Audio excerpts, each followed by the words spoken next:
friends, FirearmPop here, and this is another in my series of armed citizen stories. This makes number 9. And today I have two articles coming from two different places. The first one is coming from a magazine called The Bullet. It's from the New York State Rifle and Pistol Association. And I urge you to support your chapters of in your gun community, as well as the NRA, of course. And this armed citizen story reads this way. It says, Amherst police are questioning a man who opened fire at an alleged bank robber Friday morning. No one was hurt. Police say a man walked into Citizens Bank on Sheridan near Bailey around 9:15 a.m. The suspect had a handgun and displayed it, ordering all inside to put their hands up. He then proceeded to the teller area of the bank where he demanded cash from the tellers. He then began to exit the bank with an unknown amount of cash. Police say that's when a customer followed the suspect out of the building. As the robbery suspect ran off, the customer fired several shots. Police do not believe the suspect was hit by gunfire. Police say the customer who fired the shots had a permit for his pistol. The robber was described as a black male, possibly in his 20s, around 5'9", with a thin build, wearing a puffy either black or gray coat with yellow and green stripes. The suspect had a hat trimmed with fur and had his face covered with a blue bandana. He was also wearing glasses. Anyone with any information is asked to call Amherst detectives at 689-1333. And that happened in December of 2010. This is the day before Christmas, which is a high crime time. People feel desperate. The next are coming out of the latest edition of the concealed carry, and again, these are some great stories. These are I try to keep them as up to date as I can as soon as I get these in. And so let's get started with these. 17-year-old girl stops the attacker that police and restraining order could not. According to reports by the Roy Police Department, John Sharp of Roy, Utah, violated a restraining order several times over the several days by visiting Melanie Purcell, his ex-girlfriend, and threatening to kill her. One of those visits resulted in his arrest by Roy police. After being released the next day into his family's custody, Sharp returned yet again to Purcell's home. This time, things were different. When Sharp began choking his former sweetheart, her 17-year-old niece got a handgun and fired 2 shots into Sharp's chest. He was dead when police arrived a short time later. After his family members reported Sharp was again on his way to Purcell's home, Roy police officials say the 17-year-old niece acted appropriately and in self-defense. We have a gun and we will shoot you. That's what a 23-year-old Ashley Crowley told Eastbrook, Maine resident Brian Denoncourt after luring him out of his home at 2 a.m. with a phony story about needing help after a car crash. As detailed in an affidavit describing the crime filed in the case by Maine State Police detectives. Once outside his home, Denoncourt was pepper sprayed by Crowley and set upon by her boyfriend, Nicholas Richards, 23, who beat him about the head with a metal object. Baby, he didn't go down. Shoot him, Crowley called to her boyfriend when their victim wasn't subdued by the pepper spray and the beating.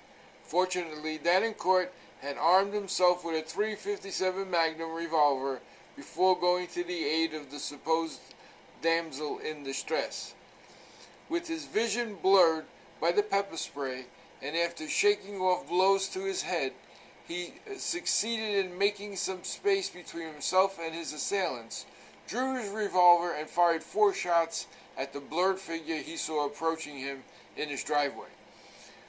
One of the bullets found their mark, falling on the attacker. Denoncourt then managed to find his way back into the home, where he rinsed his eyes and called police.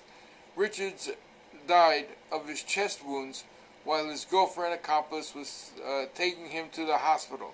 Police responded to the victim's call for assistance, arrested Crowley after an investigation. The pair is also suspected in other recent burglaries and robberies that occurred in the area. At press time, Denoncourt had not been charged in the fatal shooting. Some of these are just unbelievable. You never think it's going to happen to you.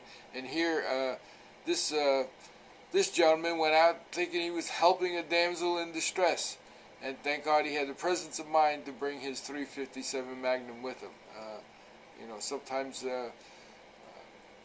you just don't. Sometimes I have to run out of the house real quick, and I feel it's overkill bringing my weapon with me. I'm just going outside, but you never know what's going to happen when you get out there. Houston jeweler fights off 3 armed robbers, saves his and his wife's lives. This is another amazing story. According to the Houston Police Department, 2 well-dressed men entered Raymond Costello's East Houston jewelry store shortly after Christmas and asked him to appraise a gold and diamond ring. A few minutes later, a 3rd man entered, drew a pistol, and announced the robbery. He ordered one of the 2 shoppers to take the 52-year-old Costello and Eva, his wife of 30 years, into the back and tie them up. After binding the wife with flex ties, one of the robbers started to bind Costello, but the jeweler retrieved his 9mm Beretta he carried and shot his captor in the eye, killing him instantly. Hearing the gunfire, the other 2 robbers, now in the front of the store, both fired on Costello, who returned fire. One of Costello's rounds set off a fire extinguisher, which clouded the store with extinguisher fog. Using the extinguisher fog to his advantage as cover, the jeweler retrieved a shotgun he kept in the store. Hearing a click in the fog and the sound of an empty case hitting the floor, he realized that at least one of the gunmen had run their pistol dry. Advancing toward the noise, Costello fired 2 rounds from his shotgun, hitting both robbers in the face and killing them.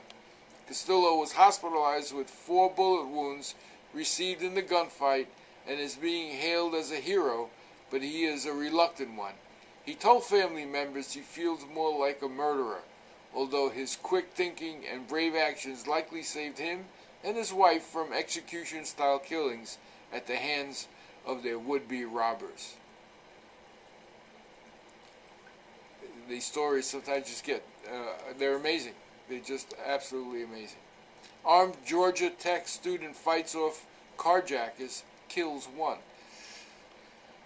The Rockland County, Georgia Sheriff's Office reports that an unidentified 23-year-old Georgia Tech student had just finished the last test for his associate's degree and stopped at a convenience store about 8 p.m.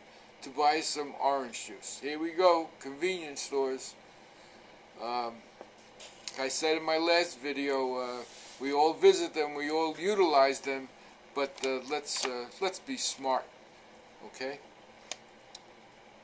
As he got out of his car, 2 men accosted him at knife point and demanded his car keys.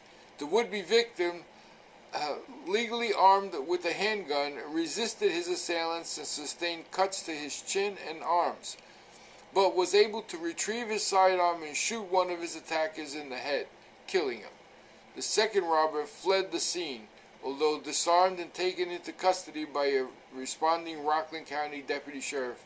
The victim was not charged for the self-defense killing and was treated for his injuries and released. Well, there you have it, friends. These stories are really amazing. You can't make these up. Again, they're right out of the magazines that I tell you about. So always be prepared. That's the message of these articles and these stories. Be prepared, and I'm trying to encourage you to do that. Be prepared, because you never know. Well, I hope you enjoyed these. This is FirearmPop. Be safe out there, and God bless. Bye now.